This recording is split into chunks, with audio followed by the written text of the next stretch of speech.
It's time for your Low Country Real Estate Market Update. It's the Brian Beatty Real Estate Show. Brian is one of the top 1% real estate agents in Charleston. Find him online at listingsincharleston.com. That's listingsincharleston.com. Or call him at 843-400-8009. Now, broadcasting from the WTMA studios, here's your host, Brian Beatty. Good morning, Charleston, and welcome to another edition of the Brian Beatty Real Estate Show here on the Big Talker, 1250 WTMA and WTMA.com. I'm your host, Brian Beatty, and a decade I've been on this program, helping you guys better understand what's happening in the real estate world and applying that to us here in our little corner of the world in Charleston, South Carolina. So as somebody that's been selling real estate for 17 years here locally, about $1 billion worth of real estate volume under my belt, over 1,300 transactions, I bring my experiences to this program so that you guys can understand what's happening behind the scenes with transactions, with the process, with the market and how people are behaving so that you're an informed consumer, right? You know the right questions to ask. You have realistic expectations about what you're going to get yourself into if you're going to buy, sell, or invest in real estate. And it's been my pleasure to be on this program. So, if at any point in time you guys want to reach out to me, you have some questions about your home, you want to buy a home, invest in real estate, you want to rent out a property, we have a property management company as well, then feel free to give me a call. The number is 843-800-0065. That's 843-800-0065. Or you can check us out online, listingsincharleston.com. That's listingsincharleston.com. You can also find us on YouTube, Spotify, Google Play, all those great places for our podcast or the videos where you can see me actually doing this show in the studio. So, like 700 plus videos on YouTube. But anyways, what I want to focus on today is the comments that Powell made very recently indicating another potential rate hike and what that means for the real estate market, at least in the short term. I mean, he's talking about raising it another 50 basis points, which is twice what we thought it could be, but obviously hoped that wouldn't happen. But obviously we still have some issues, right, that we're dealing with economically. And so the thing I want to focus on is I want to do a bit of a broad stroke overview of what this means, I think, for the market. And I think to understand it first, you have to understand that the U.S. home price to income ratio is at the highest it's ever been. And to create, equilibrium or to bring the housing market back in line with fundamentals, home prices would have to fall by about 20%. And they're going to do that, of course, by, doing things like jacking up interest rates. And so the problem here is that once these interest rates go even higher, which I'm assuming is going to happen here toward the end of the month when they make the announcement, you have to think about how hard that's hurting people economically. I mean, the average home price in the U.S., like when you total up the mortgage payments, the interest, the taxes, the insurance, it's about $30,000 a year. Well, that's a problem because the typical U.S. household income is about $75,000 a year. So over 40% of their income is just spent on housing. That's a problem because the long run average is about 27%. So it's obvious that, we're having stories come out like, we recently hit a 28-year low in mortgage demand. I mean, of course, we just went from folks having 2.5%, 3% mortgages to 7%, possibly 7.5%, almost 8% interest rates. And so with the cost of everything else increasing, it's really hitting people hard in the pocketbook. I mean, the average personal savings rate right now is almost near a record low, 4.7%. The 60-year average, by the way, is about 9%. So we're not saving money. We're having to spend more money on housing. It leaves less money for other things, especially things like savings. And you've got this overwhelming group of people that just don't have the interest in not even selling their house. I mean, they might want to sell their house, but they don't want to sell their mortgage. They don't want to get out of a 2.5%, 3% interest rate, and I don't blame them. That's why a lot of people are turning to renting out their properties, which frankly is why we started a property management company a year and a half ago that's doing very well, is because of the amount of people that are just going to want to keep their home and buy another, use that home as an as a cash flowing investment property because it's at a 2.5% interest rate. So it makes a lot of sense as to why we have this kind of interesting thing happening in our market right now, a bit of an unprecedented thing happening in our market where, again, you've got this extremely large portion of the population that has an interest rate under like 4%. And so it doesn't make financial sense for a lot of people to move like it used to. I mean, if you think about it several years ago, maybe you were in a 4.5%, 5% mortgage, and that was pretty decent. But then you could go and you could buy a more expensive property with the appreciation that you saw starting in around 2012, early parts of 2013. So if you owned your home for several years, you've got all this equity built up, and now the interest rate is 2.5%. So you can go and buy a bigger, better home, and it basically costs you the same amount of money every month. Well, we're certainly on the other end of the spectrum right now. And so, what's interesting to understand is that instead of our economy being driven by, product creation and by investment and by savings like it used to be, it's now driven by credit creation and consumption. So we are dependent on credit growth surviving because if credit contracts, the market depresses, which makes it makes us dependent on government borrowing and government spending to keep us out of a depression. So, I mean, they're doing what they set out to do. And if you listen to the show or have listened to it over the years, we've been talking about demand destruction for, well over a year, probably closer to 2 years, quite frankly. And now here it is. It's staring us in our face. And it's causing a lot of people to just sit back and watch and wait. Now, I get it. I certainly don't blame anybody for saying, I'm going to kind of wait this thing out and see where we are with things.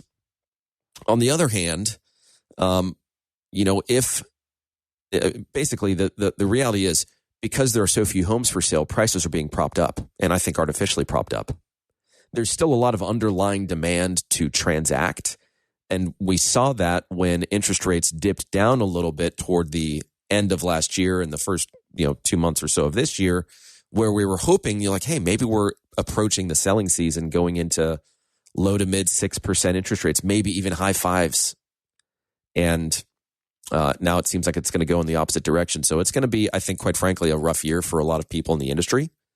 A lot of people just are not as in tune with the market as you would like for them to be, as sorry as that is to say. And they're going to have to try and figure out how to sell real estate in a market like this. And this is the market that I basically cut my teeth in. I mean, I got licensed in 2006. Market crashed in 2008. By 2009, I was in the top 1% of agents in Charleston. I've been there ever since. But it's because I understood how to read the market and how to advise people accordingly. And so now is the time where the agent that you hire really matters. I see it every day in the transactions that we do with other agents, with the transactions that the agents do that I coach, because I have coaching clients all across the country. There's a lot of meat being left on the bone from a negotiation perspective. I think agents have gotten used to just getting the deal done so that they can get into the house and that the buyer's happy and the seller's happy. They get to start the next chapter of their lives, but they're not pushing hard on negotiations like they could be or should be. And so, we've obviously always had that mentality with our clients. We want to do everything we can to make them money in the transaction because that's how I view it. If I'm representing a seller, what I do, how I market the property, how we position it, how I negotiate, how I talk with people, all of that equates to dollars and cents in my client's pocket at the end of the day. And so I don't necessarily look at it as saving money. I look at it as earning money. I do the same thing with my buyers. I mean, we just we're about to close on a home that, we got $80,000 in instant equity. It was a great property. It should have sold. It just didn't. And sometimes that happens, and it's tough to say why. The home was priced fairly correctly, but we saw that it was on the market for a while. We frankly took advantage of that and, got my client a fantastic deal on a home. So they're out there. There are deals to be made. Negotiations are happening again.